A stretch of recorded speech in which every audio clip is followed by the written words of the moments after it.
तो हमने देखा था अभी पर्सनल अकाउंट, व्यक्तिगत खाते हमने देख लिए। अब हम देखेंगे इम्पर्सनल अकाउंट, अव्यक्तिगत खाते। ठीक है, तो ये जो इम्पर्सनल अकाउंट होते हैं और अव्यक्तिगत खाते होते हैं, इसमें जो वस्तुएं होती है और जो आय व्यय होते हैं उनसे रिलेटेड आइटम्स जो है उसके अंदर इन खातों में आते हैं।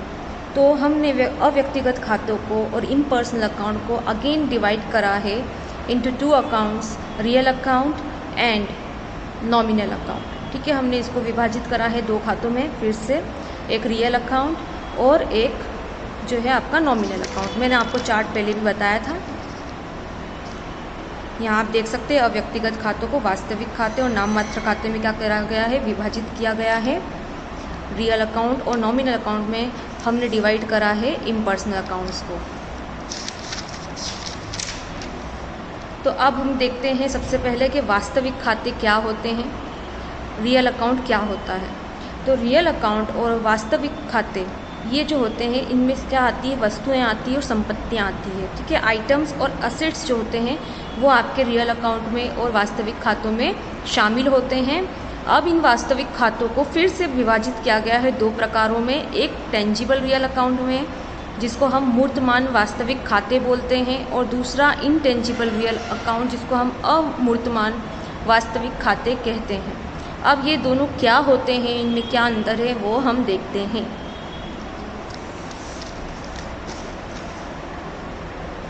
तो देख लीजिए मूर्तमान टेंजिबल अकाउंट।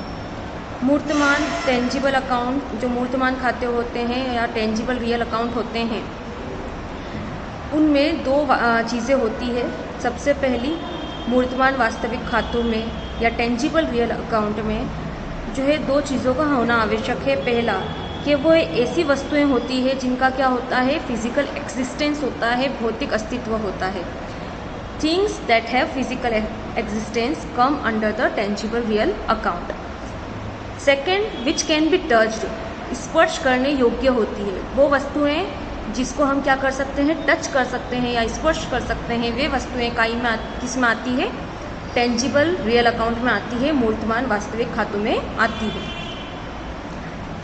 अब यहाँ पर मैं इसका पहले आपको एग्जाम्पल देती हूँ।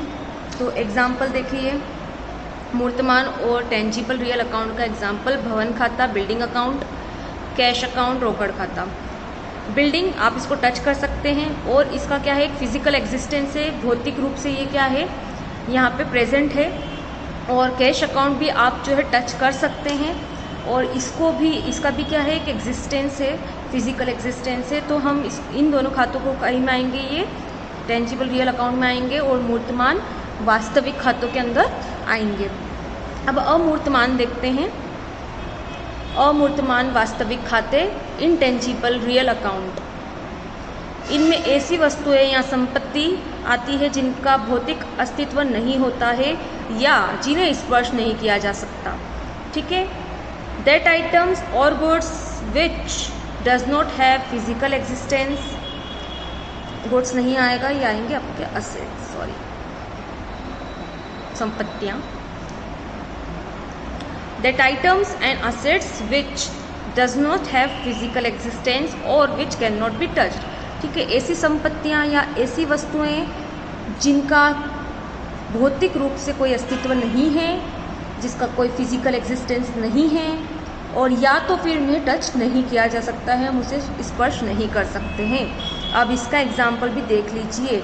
तो इनटेंजिबल रियल अकाउंट या अमूर्तमान वास्तविक खातों का जो एग्जाम्पल है वो ये रहा, पेटेंट खाता, पेटेंट अकाउंट। तो आपको बता दूं पेटेंट क्या होता है, एक प्रकार का लाइसेंस होता है पेटेंट, जिसके अंदर हमको कोई व्यवसाय करने की या किसी माल को बेचने की 5 सालों तक या 10 सालों तक जो है सरकार की तरफ से परमिशन मिलती है, हमको जो है उसमें परमिट मिलता है। तो ये जो होता है ये एक प्रकार का सिर्फ एक डॉक्यूमेंट है जिसके अंदर आपको क्या मिली हुई है, परमिशन मिल चुकी है।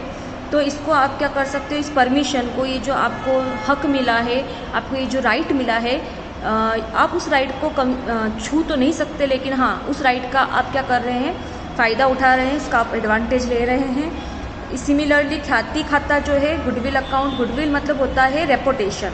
किसी बिजनेस की जो रेपुटेशन होती है, किसी व्यवसाय की जो ख्याति होती है, उसको आप महसूस कर सकते हैं, पर उसको आप जो है छू नहीं सकते हैं, उसका कोई फिजिकल एग्जिस्टेंस नहीं है। उसको आप महसूस कर सकते हैं, लेकिन क्या है, उसकी वैल्यू है। ठीक है, इन दोनों की वैल्यू है। वैल्यू कैसे है? अगर आप व्यवसाय को या बिज़नेस को बेचने जाएंगे, जब आप अपना बिज़नेस किसी और को सेल कर देंगे या बेच देंगे, तो उस समय आपके बिज़नेस की ख्याति के हिसाब से आपको क्या मिलेगा? अमाउंट मिलेगा, पैसा मिलेगा।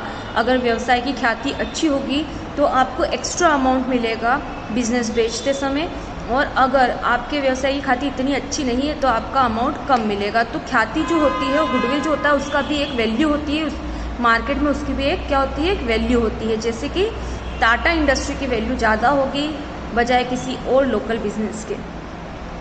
तो वैसे ही पेटेंट, ये जो आपको लाइसेंस है, जो परमिट मिलता है, इसकी भी एक वैल्यू होती है।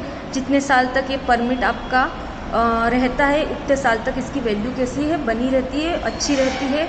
और जैसे जैसे साल कम होने लग जाते हैं तो इसकी वैल्यू भी कैसी होती है? घटने लग जाती है, क्योंकि ये समय भी इसके साथ साथ जो आपका जो हक है उसका समय भी क्या हो रहा है? कम होते जा रहा है। आपका जो राइट है टू प्रोड्यूस गुड्स और to sell the goods are also reducing with the passage of time.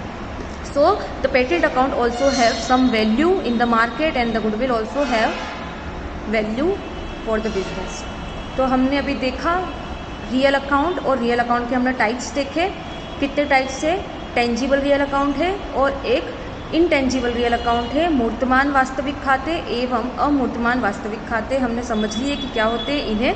इनका फिजिकल एग्जिस्टेंस होता है, इन्हें स्पर्श किया जा सकता है, और अमूर्तमान और इनटेंजिबल को हम स्पर्श नहीं कर सकते, इनका भौतिक अस्तित्व नहीं होता है।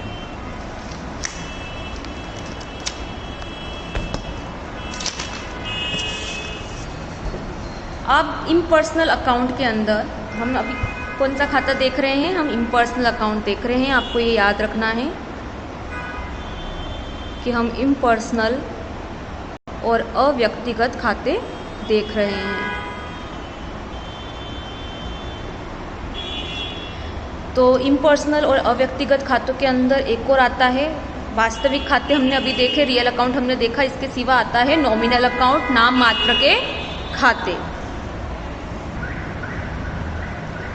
नाम मात्र के खाते, नाम मात्र के खाते में 4 चीज़ें शामिल है। पहला एक्सपेंसेस मतलब व्यय, लॉसेस मतलब हानियाँ, रेवेन्यू मतलब आय, और प्रॉफिट मतलब लाभ।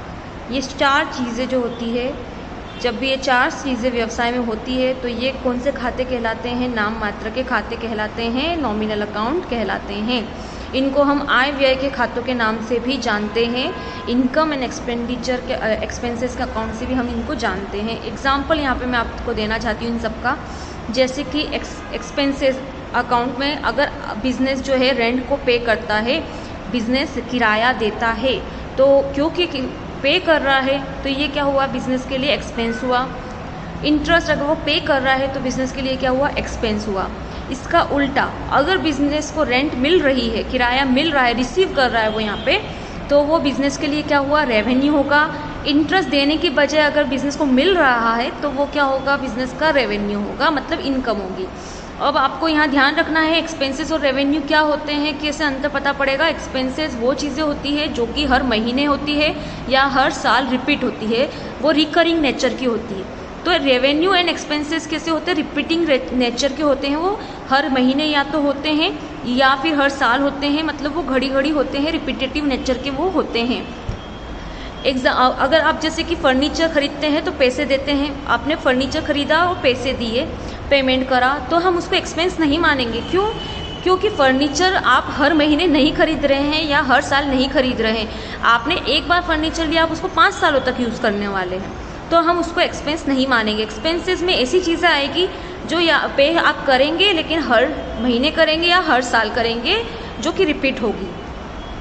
तो हमने एक्सपेंसेस एंड रेवेन्यू देखे। अब हम देखते हैं लॉसेस एंड प्रॉफिट। लॉसेस आपको सबको पता है नुकसान क्या होते हैं। अगर बिजनेस कोई भी संपत्ति या असेट्स बेचता है, अगर उस पर कोई भी नुकसान हुआ उसको, तो वो भी आपके लॉसेस और हानियों में आ जाएगा। अगर मान लीजिए कि आपके गुड्स रॉ मटेरियल पड़े हैं, उसमें आग लग जाती है जल के वो खाक हो जाते हैं, या किसी नेचुरल कलामिटीज़ के कारण भी कोई नुकसान हो जाता है, तो वो भी किस में आएगा, लॉस में आएगा। एग्जाम्पल मैंने आपको यहाँ दे रखा है, loss on sale of machine, loss by fire, अग्नि से क्या हुआ, नुकसान होगा, और मशीन को बेचा तो क्या हुआ, यहाँ पे नुकसान हुआ। प्रॉफिट में profit on sale of building, business जैसे कि मशीन खरीदता है वैसे मशीन बेचता भी है। इसी प्रकार से अगर बिल्डिंग खरीद रहा है तो बिल्डिंग बेचेगा भी, सही। तो कई बार नुकसान नहीं होके भी प्रॉफिट भी हो जाता है बिजनेस को। मान ली कि बिल्डिंग बेची और बिल्डिंग पे प्रॉफिट हुआ, तो ये प्रॉफिट भी किस में आ जाएगा, आपके प्रॉफिट के अंदर आएगा, नॉमिनल अकाउंट के अंदर आएगा, लाभों के अंदर आ जाएगा। Similarly profit on sale of furniture, या आप कुछ भी मान सकते हैं, किसी भी प्रकार का अगर वो प्रॉफिट हुआ तो वो जो है आपका नॉमिनल अकाउंट कहलाएगा, और जो है ये नाममात्र खातों के अंदर आता है। हमने देख लिए टाइप्स ऑफ अकाउंट, ये यहाँ पे ट्रेडिशनल अप्रोच से हमने टाइप्स ऑफ अकाउंट देखे हैं। अभी मॉडर्न अप्रोच से टाइप्स ऑफ अकाउंट देखना बाकी है, तो हम मॉडर्न अप्रोच से भी टाइप्स ऑफ अकाउंट देखेंगे। इसके बाद मैं आपको एक नियम दूंगी जो कि आगे प्रैक्टिकल करने के लिए बहुत इम्पॉर्टेंट है लर्न करना। उस नियम को, उस रूल को आपको याद करना है। नेक्स्ट प्रैक्टिकल के पहले अगर आप उस रूल को याद कर लेंगे तो आपके लिए प्रैक्टिकल को समझना और आसान हो जाएगा। So it is a request to all to learn that rule of generalising.